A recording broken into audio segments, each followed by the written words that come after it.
Registered टपाल सेवा 1 सप्टेंबरपासून बंद होणार आहे. भारत सरकारच्या टपाल विभागाने घेतलेल्या महत्त्वपूर्ण निर्णयानुसार 1 सप्टेंबर 2025 पासून देशभरात रजिस्टर्ड पोस्ट सेवा बंद होणार आहे. ही सेवा आता स्पीड पोस्टमध्ये विलीन केली जाणार आहे आणि याबाबतचं परिपत्रक 2 जुलै 2025 रोजी जारी करण्यात आले. टपाल विभागाने स्पष्ट केलं आहे की या निर्णयामागे मुख्य उद्देश म्हणजे डिलिव्हरी नेटवर्कचं कामकाज अधिक सुलभपणे करणे. नमस्कार, मी दिव्या पाटील आणि आपण पाहत आहात पुढारी न्यूज डिजिटल. रजिस्टर्ड टपाल सेवा लॉर्ड डलहौसीच्या काळात 1854 मध्ये सुरू झाली होती.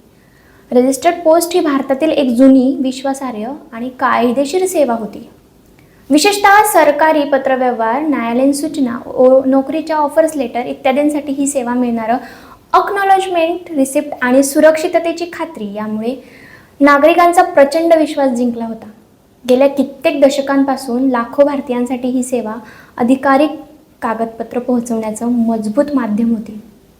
मात्र आता डिजिटल युगात स्पीड पोस्ट, ट्रॅकिंग सुविधा आणि तांत्रिक सुधारणा यामुळे टपाल विभागाने ही सेवा स्पीड पोस्टमध्ये समाविष्ट करण्याचा निर्णय घेतला आहे.